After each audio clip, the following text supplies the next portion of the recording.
Hey everyone, welcome back to another video. If you are new here, I'm Cosmo, and this is my 1979 Yamaha DT175 trail bike that I'm building up right now.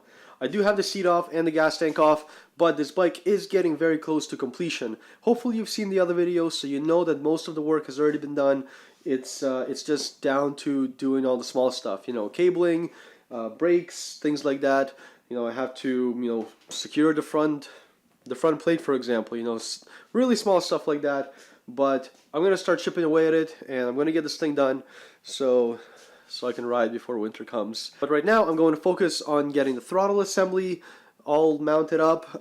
If you guys remember from the last episode, I was having some difficulty figuring out how to mount the stock throttle cable to this Magura throttle assembly, which is really cool. It's a quarter turn, so it's pretty snappy and responsive. I don't know how to do it, so I came up with a solution. My solution is to run a stock throttle assembly.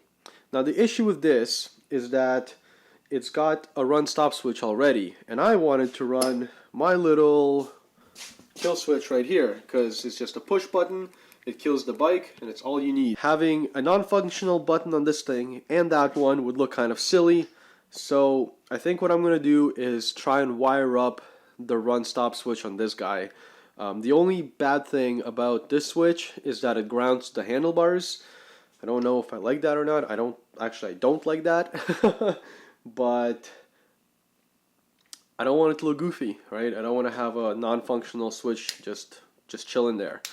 So without further ado, I'm going to take this thing apart and I'm going to start soldering some wires to it so that I can actually use it with this bike.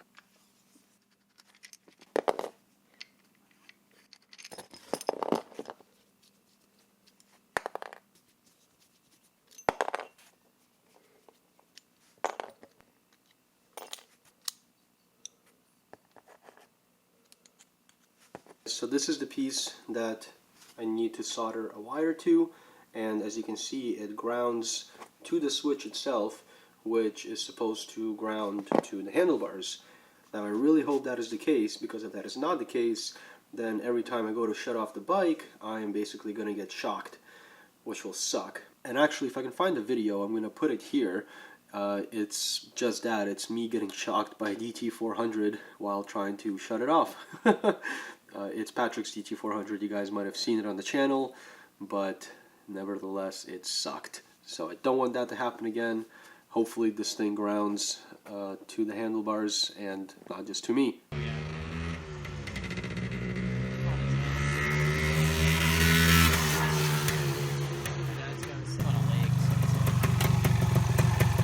Don't do that, don't do that. Oh! That's like 50,000 volts. What? That kill switch. Okay.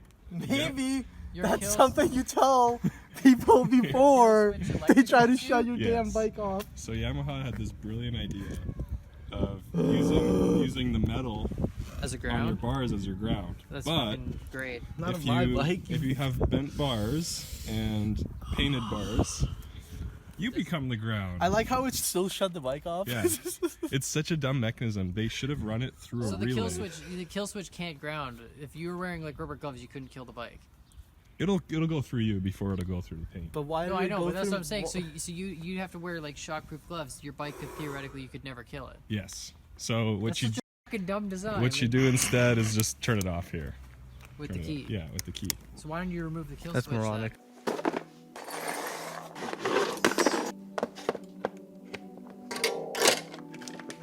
Alrighty guys, so I think I figured out a way to maybe create a different grounding point, and I'm just going to solder a wire to this contact point as well, and then just lead it to somewhere on the triple trees, which grounded out just fine. I have my shorter cable here, and I have my long guy, which is going to go to the CDI.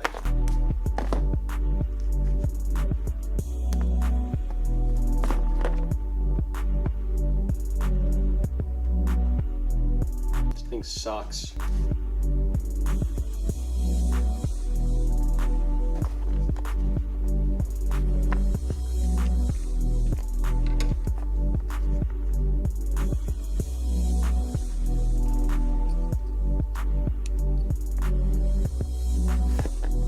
might need to expand this little hole right here.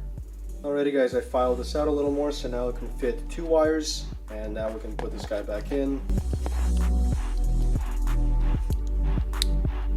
Maybe fit 2 wires? Probably won't work. So I ended up fixing that off camera. Basically the 2 thick gauge cables didn't fit. I thought about it, and there's only current running through this when you're shutting the bike off, so running the small gauge isn't that big of a deal, and it now fits. So I fit both of them in there, it's all tightened up, and now it's ready to be assembled.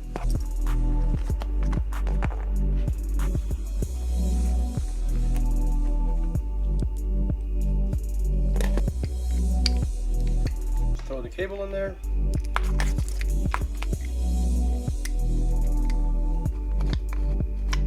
Oh, I forgot something.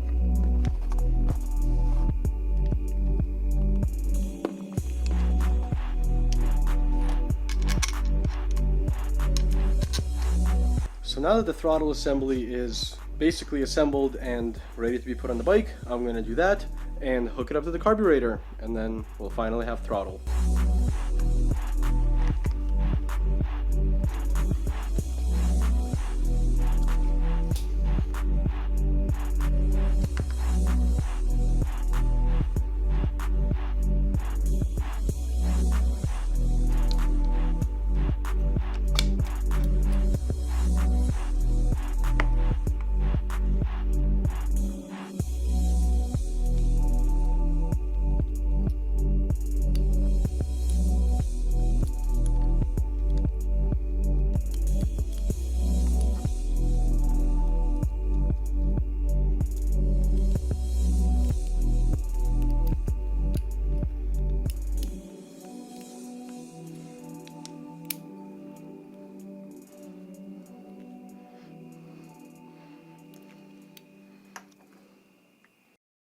Well, unfortunately the battery on my GoPro ended up dying, but I did end up hooking up the cable to the carburetor, and we finally have throttle.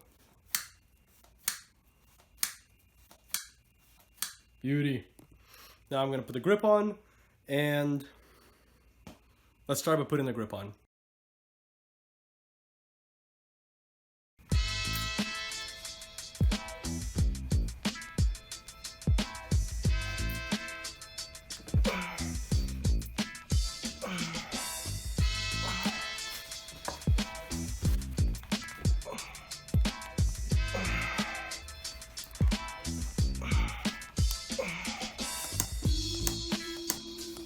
Nice.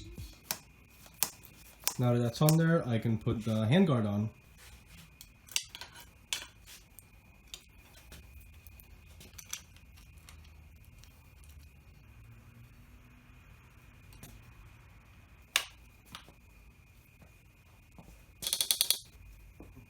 Mosquitoes are coming out. Alrighty guys, both of the handguards are adjusted. This one is secure as well now. The throttle still snaps back nicely even with the handguard. This thing looks absolutely mean from the front. I'm loving it. That looks awesome. And you know, there are some things in the front that still need to be cleaned up, like the dangling cables and wiring, but all in due time.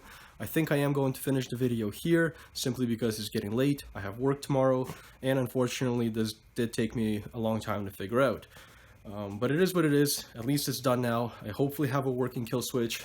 I have a working throttle, which is awesome, and this bike is just that much closer to starting up, running, going on the trails, and me having fun with it. So I hope you guys enjoy this episode. Stay tuned for the next one, where I'll probably be dealing with the rest of the cabling and the rear brake, as well as the wiring, which I did figure out is going to be quite simple, and I'm really pumped for that.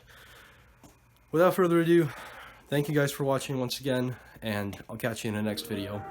Bye.